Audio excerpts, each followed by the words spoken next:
Bom dia e bem-vindos a mais um Mercados em Ação do Jornal Económico. Nesta edição vamos começar por falar sobre a inflação e o seu impacto na política monetária do FED e do BCE. Depois dos habituais números e gráficos do Marco Silva, vamos também analisar a guerra no leste da Europa e as consequências no sentimento de mercado. O nosso convidado hoje é Miguel Gomes da Silva, Head of Treasury and Trading do Montepio.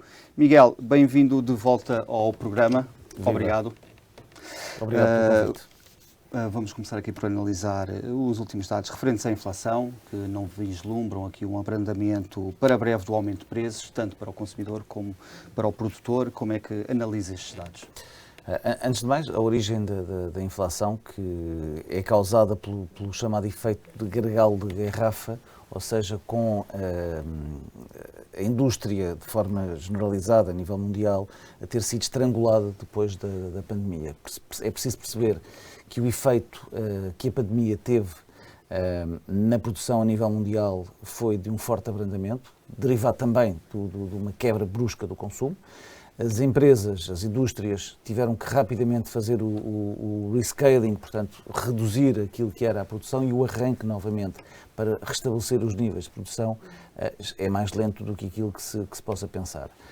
Isto causou um estrangulamento na oferta e, obviamente, uma subida dos preços. Portanto, de uma forma muito simplista para explicar aquilo que está a acontecer. Não estamos a ter ainda, na Europa, uma inflação provocada pelo aumento dos salários. Nos Estados Unidos já existe, sim, uma pressão por parte dos salários. Na Europa não existe essa pressão. Portanto, antes de mais, quando falamos de inflação, convém separar a inflação nestas duas grandes zonas geográficas, Europa e Estados Unidos, porque são diferentes e têm causas atualmente perfeitamente diferentes. Também deverão levar a ações de política monetária distintas por parte dos dois bancos centrais, a Europa, a BCE, nos Estados Unidos, a FED. Portanto, para já, aquilo que tem sido feito é um rever em alta das previsões inflacionistas para os próximos anos. Ainda assim, no caso europeu, o Banco Central Europeu reviu em alta a inflação para 2021 e 2022 para praticamente o dobro daquilo que tinha. Dos 1,7 passou para 3,8 de inflação. No entanto, manteve o nível abaixo de 2% para 2023 e 2024. Ou seja, o que é que quer dizer com isto? É preciso percebermos que o mandato do Banco Central Europeu é no sentido de manter a inflação a nível abaixo dos 2%, próximo, mas abaixo dos 2%, ou em torno dos 2%. Houve aqui algumas alterações de forma de cálculo, também para acomodar possíveis spikes, portanto, possíveis subidas acima dos 2%, que é o caso atual. Isto foi feito muito recentemente, portanto, levando a que o Banco Central não seja obrigado a intervir assim que tenhamos inflação acima dos 2%. Portanto, na prática é olhar para a inflação média em vez de olhar para a observação estática naquele momento, o que dá alguma margem de manobra ao Banco Central Europeu relativamente ao movimento de taxas. Miguel, mas em relação ainda aos Estados Unidos, especialmente aos Estados Unidos, nós analisamos e vemos muito também os dados da confiança do consumidor, porque isso traduz geralmente depois nas vendas a retalho e no consumo privado, que é o principal motor da economia. E o que é certo é que existe aqui uma divergência, porque a confiança dos consumidores está em mínimos, nomeadamente até expectativas futuras, mas as vendas a retalho não estão a traduzir isso, não obstante o real aumento dos preços. Como é que tu analisas esta divergência? Há várias teorias, desde logo os famosos cheques que foram distribuídos nos Estados Unidos, que levaram a um aumento do consumo. E esse fenómeno é muito centrado na economia norte-americana. Não vemos isso na Europa. Também o facto do retomar do trabalho, do mercado do trabalho norte-americano estar pressionado. A taxa de desemprego nos Estados Unidos está novamente próximo dos mínimos. E isso levou a que as pessoas tivessem mais dinheiro no bolso e aumentassem as compras, o seu consumo, portanto, que aumentasse o seu consumo. Em termos da confiança, é algo que pode ser explicado ainda também com esta instabilidade toda que existe em torno de estarmos a sair da pandemia. Portanto, não há uma explicação, eu acho que ainda é cedo para podermos ter aqui uma conjectura sobre qual a explicação entre esse dado divergente de confiança dos mínimos e consumo nos máximos, não é bem, mas esta grande divergência. Não é normal existir uma tão grande diferença entre um dado e outro. No entanto, os dados do consumo são, e a explicação mais lógica que encontramos, à falta de outra, são os cheques que foram distribuídos, ainda foi muito dinheiro dado a cada americano, ainda pelo anterior Presidente Trump. É o facto do mercado de trabalho estar a funcionar muito bem e as pessoas terem mais dinheiro atualmente para consumir, e isso levou, obviamente, ao disparar do consumo, especialmente do consumo online, que tem sido o grande boost em termos de crescimento, tem sido na parte das vendas a retalho online. O que é que podemos esperar em termos de ação tanto do BCE como da Fed nos próximos tempos? Em termos de previsão, acho que é mais fácil prever a ação da Fed do que do Banco Central Europeu. A Fed este ano deverá subir taxas entre 4 a 7 vezes, portanto estamos a falar aqui de um intervalo que não é consensual entre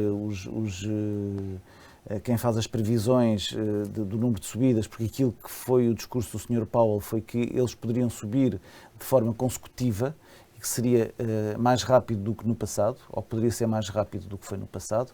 E isto quer dizer que, se acharmos que são 4 subidas, ele pode subir em todas as reuniões, que foi isso que ele disse, 4 reuniões seguidas, março, depois nas subsequentes, ou então subir mesmo em todas, isso poderão ser 7 vezes em 2022.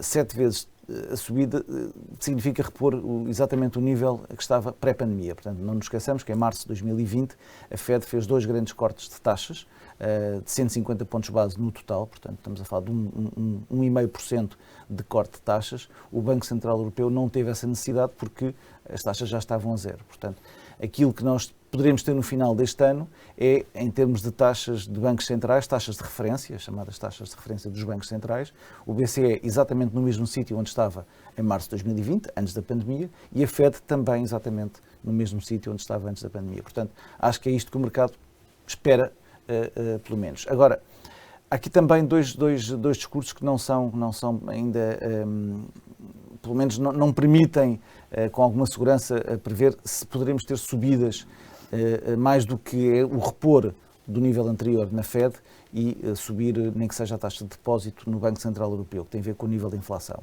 Se a inflação é transitória, já percebemos que não é transitória, portanto já ambos os bancos centrais abandonaram o discurso do facto de ser transitório, mas a longevidade desta inflação, se é uma inflação causada com o aperto da oferta e com a reposição dos níveis quer de fabrico dos componentes, como por exemplo os chips, etc., poderemos ter uma normalização ou não. Ou se vamos ter depois, nos Estados Unidos, a pressão dos salários a puxar por esta inflação, e aí sim poderá haver um problema em que requer a ação do Banco Central, nomeadamente nos Estados Unidos. Na Europa, temos agora a questão do gás e do petróleo. Os custos energéticos são componentes com enorme peso no cálculo do índice de inflação de preços, no índice de preços na Europa.